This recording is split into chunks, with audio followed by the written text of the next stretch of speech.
Alright, what's up guys? It's me, the Couch. Welcome back to the BTS series for Easy Minds. This is episode number 10 and we got a bunch of stuff to talk about. Before we do though, let's take a look at the server count. There is 54 people online, which I think is pretty good for a Sunday night. This over here is what the server has looked like in the last month. Overall, you can see there is a growing trajectory for our player count, which is really good. I've been really happy with the performance over the last couple of weeks. I think our Martian event as well as our overall community management has been really good. And yeah, you can basically see a nice little angle of player growth right there. I'll put a line on the screen to sort of make it a little bit clear. But you can see that the server has been doing really well. We actually ended up hitting a player count last week. We hit 111 players. And to be honest, it was really the Keels and the Martian events that we did that really helped propel the player base. You can see as well on May the 19th, we had 109 players on the server. Look at that tab list, by the way. I installed a mod so I can see all players on the tab list now. I think that looks very pretty. I've been doing a lot of community stuff like giving away gift cards for the store credit, and just a bunch of other things as well to boost the engagement. And I think it's all really been paying off because, yeah, like I said, we've had great player counts, a lot of interactivity, lots of engagement, and overall lots of revenue, in all honesty. Now, guys, we are going to jump into, how much the server has profited for the month so far. That'll be a little bit later on. Now, before we continue, the fact that I'm struggling right now to talk means I haven't done like YouTube and talking for quite a while. Like I've just lost the rhythm and the flow. I think one of the problems for me has been that ever since the launch of Easy Minds, my focus in life has gone from creating content to managing my server. And because of all the time and effort that I spend focusing on the server, I'm obviously not putting in enough time in the other things. And one thing you guys have obviously noticed is a inconsistency in uploads. I started doing the BTS series because I wanted to give you guys like a raw behind the scenes, and the feedback that I got from you guys was really positive. So I kept on doing it. I feel like my channel in the last couple of weeks has been a mix between the BTS series and content for Easy Minds and other servers. Realistically, I want to do content on other servers, but I feel like it's now sort of a conflict of interest for me, especially putting it on my channel. But also I feel like the quality of the videos of my channel have decreased because of the BTS series. Like a lot of it is raw and sort of unedited and less sort of cinematic than the content I used to make. I'm noticing that every time I upload on this channel that the views aren't really hitting, not getting the numbers that I used to, which in turn is like, I think negatively affecting the content that I'm putting out. I don't know. I'm just like in this weird cycle where I want to make BTS, but I don't want to make BTS. I want to make BTS, but I don't want to upload it on my main channel. I don't want to upload it on a side channel because then you just won't get any views. So I don't really know what to do right now. Like, how do I proceed with the BTS series? I don't know. Yeah, if I want to grow this channel to higher levels, I need to make content that appeals to more people. And I think the BTS is very niche. I don't know. I've just been finding that it's been harder and harder and harder for me to make videos on the BTS series. So the way to combat that for me is to make better quality BTS videos. So if you guys have any like suggestions for me, what do you want to see on this channel going forward? Are you still interested in the BTS stuff? How do you want me to record it and document it? I'd love to hear all your feedback in the comments below, or just hit me up on Discord. But enough yapping, let's jump into some of the biggest problems and things that I've been thinking about over the last couple of weeks. So I guess the first thing is the server performance. As I mentioned, we hit over 100 players on the server, but one of the problems we've been having a lot is high ping issues, and that's what I've been trying to like diagnose a lot of the time. So that's been like just a ton of like Spark reports, optimizing my scripts, optimizing my configs, optimizing plugins. I'll make a ton of changes, server will be a little bit better, and then I still have these high ping issues. To be honest, I don't actually know exactly what the problem is. I think if I had to guess, it's a mixture of some of the script plugins, in particular the mining script, the compression script, the custom enchantment plugin, and then our server host. So right now we are hosting with Pebblehost, and it's like a 20 gigabyte memory plan. It's costing me like $60 a month. I've got a few extra cores. I've got some like prioritization on those cores, but it's still struggling. And well, I'm not on a dedicated server for starters, so that is like something that I think needs to change. But I don't want to switch to a dedi if it's not going to fix my problems. Like if the problem is that something isn't optimized correctly, I don't want to, spend extra money switching to a dedi if that's not going to fix the problem. So I've just been doing everything that I can to fix the problems on the existing plan. If I'm still having the same problems, then move host. But essentially, I paid for my Pebblehost plan a few weeks ago. I'm going to run it till the end of the month, and then I'm going to switch to a new host. Finding a new host has been really challenging.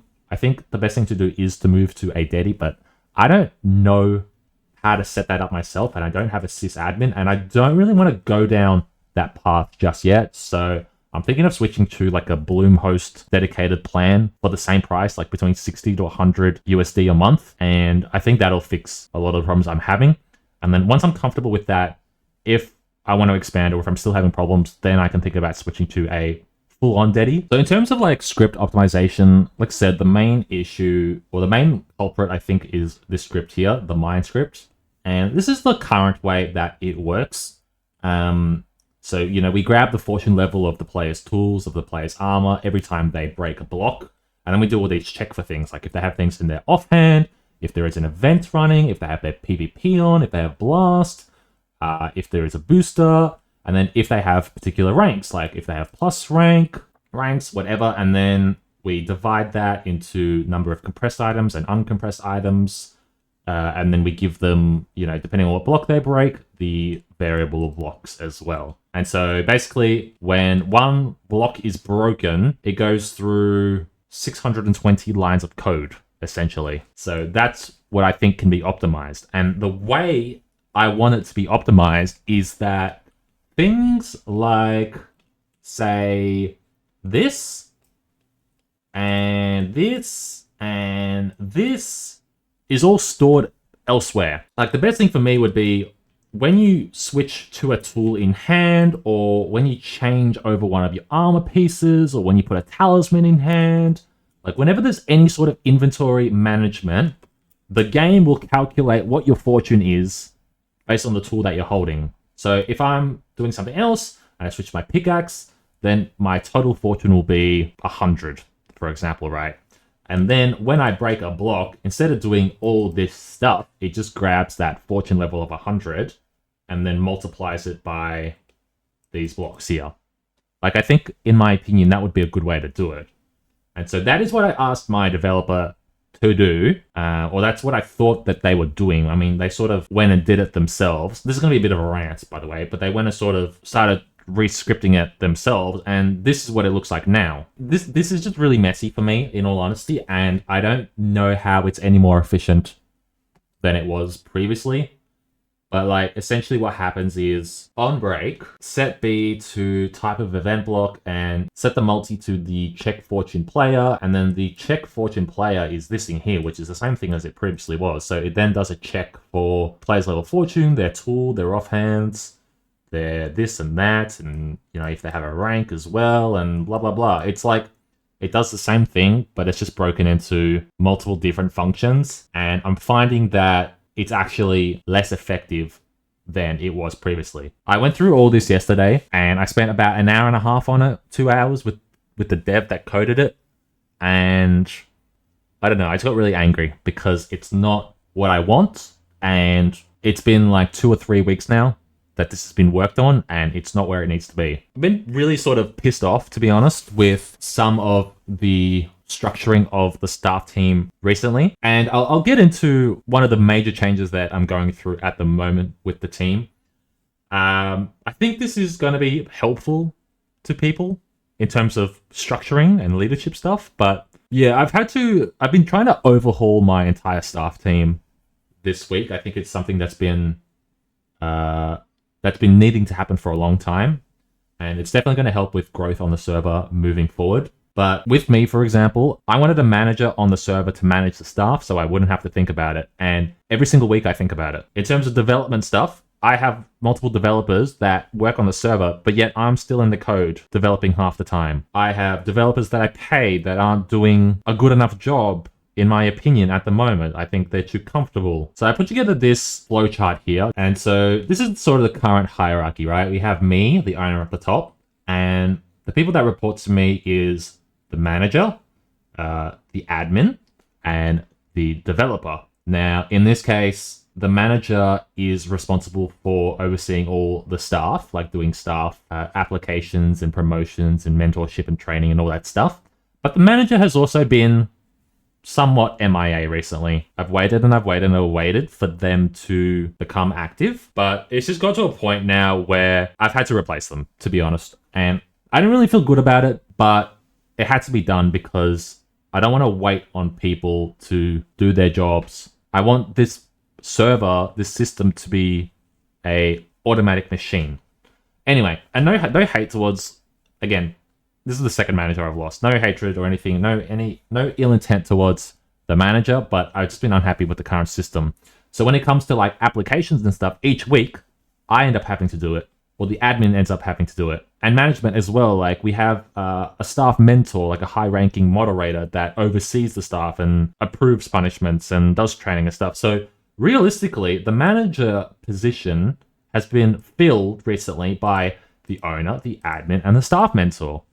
So the manager hasn't been doing their job. So it's like the manager hasn't even been here. Then we have the admin. The admin has been really doing the development for the server, but they've also been doing the staff mentorship and overseeing the staff, which isn't necessarily their job. Like, I don't know what the job of the admin is supposed to be.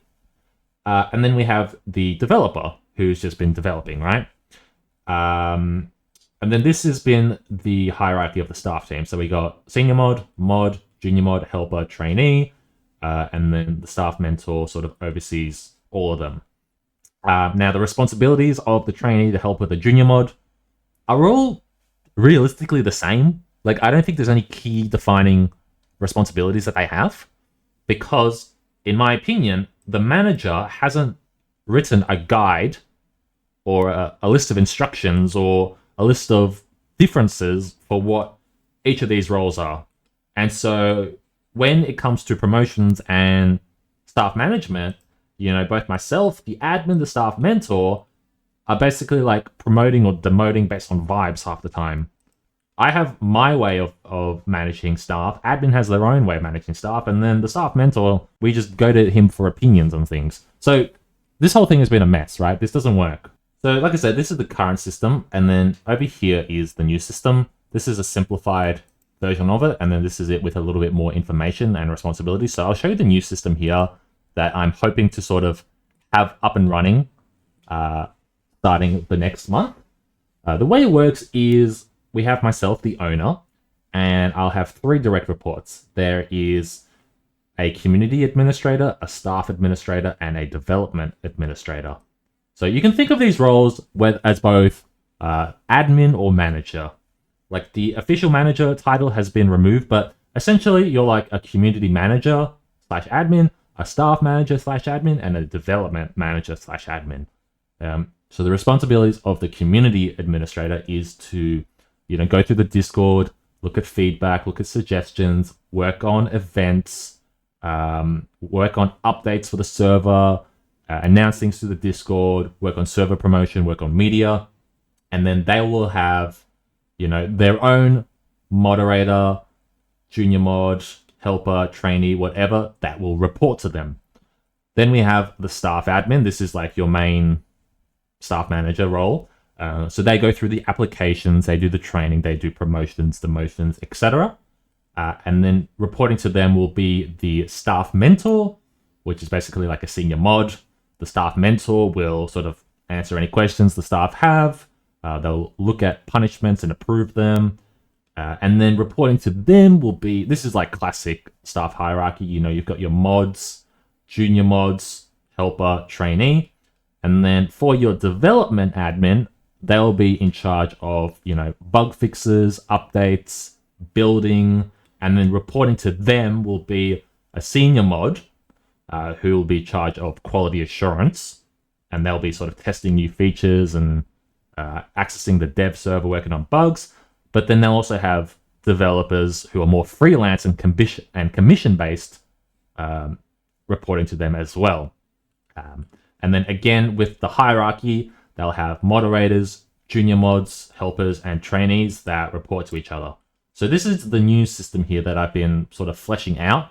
And like I said, like there's 3 admins at the top, and then each admin will have their own team that reports to them. That is made up of senior mods, junior mods. And then down here we have helpers and trainees that sort of, you know, it's sort of like you get introduced to the team, you learn a little bit, get some skills, whatever, and then you'll get fit into one of these three categories when you're promoted from helper to junior mod. So you might go into just classic staff management, you might go into development stuff, you might go into community stuff, and if we end up adding more admins and stuff in the future, then you might go into one of those as well. But this is going to be the new system going forward. So if I want something done, I can say to the admins, hey, do this. And then they'll have their own team that can go, hey, do that. And I think this will just be a better system going forward. But yeah, anyway, that is the new hierarchy for the staff team. It's still a work in progress. I'll try and give you some more updates on this in the future. I do need to work with especially my staff admin and my development admin at the moment to basically put the systems in place that the rest of the staff will follow.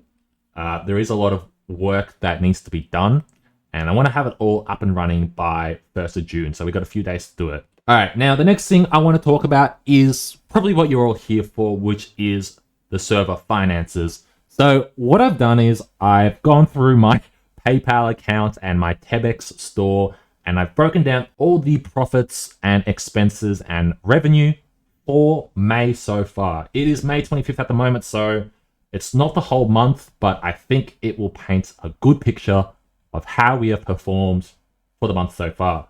Guys, before I go into it, go ahead and drop a comment down below. What do you think the revenue is for the server so far? Is it $100? Is it $1,000? Is it something even more? Let me know in the comments below. Don't skip ahead. What do you think it is? So overall, all these costs here have cost me $305.46. Now, realistically, if I was better at saving my money, probably could have got it done for half that amount, maybe $200. Like, only the really main important things for me is the hosting, maps for events, and Minehut credits. Everything else is not as important, to be honest. So I guess in order to make profit, we need to have made at least $335 because 10% of the revenue goes towards the developers. So if we make 330, that's about 33 going to the developers, which means we break even. So like I said, we need to make at least $330 for the month so far to turn a profit. How much have we actually made? Well, have a look right here. Bang. $2,418. Yeah, that's significantly higher, right? Pretty insane, if I have to say so myself. So then that puts our table to this. Our total revenue was $2,400. Expenses, which includes the developer revenue, $547, which means our profit so far for the month is $1,871, which in Australian is about $2,900. So I would say that is pretty good. And we still have about another 5 to 6 days left in the month.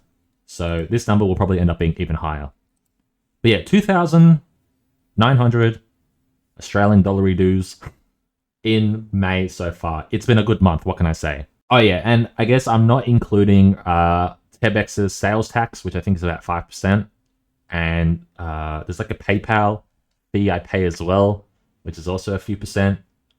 So, I mean, I guess this figure is a little bit lower than this, but still, great figure, nonetheless. EasyMinds is in a really good place right now. And like I said, we're on average between sort of 50 to 80 players. Now imagine if we were double that. And we will be double that soon. But we just need to get over these little hurdles, these developmental issues, staffing issues. And, you know, I have faith that we will get there. You have to remember that EasyMinds has effectively been up since the 1st of April or the 30th of March. So we've been up for almost 2 months. And in 2 months, our all-time sales is $5,000. Is that not insane? I'm shocked by these numbers. And that's USD as well, which is even more Australian. Like, I am just really on top of the world right now with the server, and I don't want to stop. So if you guys want me to continue the BTS series, go ahead and drop a like on the video and comment what you want to see out of it, because I don't really know what direction to take this right now. Yeah, I've lost my words. But yeah, thank you all for watching. Thank you all for supporting EasyMinds.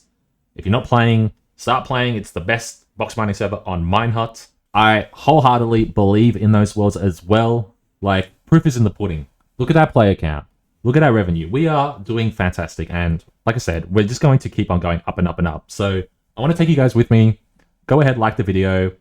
Subscribe if you're new around here, and I will catch you all in the next one. Bye-bye.